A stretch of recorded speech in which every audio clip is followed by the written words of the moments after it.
அடியில் கிடைக்குது. Cauliflower gravy சப்பாத்திக்கு செம சூப்பராக இருக்குது. எப்படிக்கா செய்யுது இது?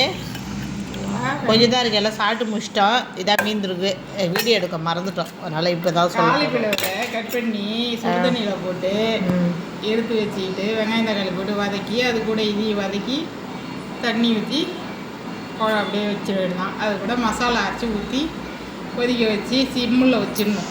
மசாலா என்னென்ன போட்டார்? இப்போ தேங்காய், பொட்டுக்கடலை, பெருஞ்சீரகம், மிளகு, சீரகம் இதெல்லாம் வச்சு அரைச்சி அதில் ஊற்றி அப்படியே சிம்மில் வச்சு மூடி வச்சிடணும். மூடி வச்சுட்டா எண்ணெய் பிரிஞ்ச உடனே எடுத்து இறக்கி வச்சிட வேண்டியதான். அவ்வளோதான் ஃப்ரெண்ட்ஸ், செய்முறை கேட்டிங்களா? இதேமாதிரி நீங்களும் செஞ்சு சாப்பிட்டு பாருங்கள். சூப்பரான ஒரு காலிஃப்ளவரு கறிக்குழம்பு மாதிரியே இருக்கும். சப்பாத்திக்கு வேறு லெவலில் ஹோட்டல் ஸ்டைலில் இருக்குது. ஹோட்டலில் மசாலாலாம் போடுவாங்க, அஜீரகம் நம்ம எதுவுமே போடலை, வீட்டில் இருக்கிற பொருளே தான் போட்டு செஞ்சுருக்காங்க. நல்லாயிருக்கு. நீங்களும் செஞ்சு பாருங்கள், சாப்பிட்டு பாருங்கள், கமெண்ட் பண்ணுங்கள், ஷேர் பண்ணுங்கள்.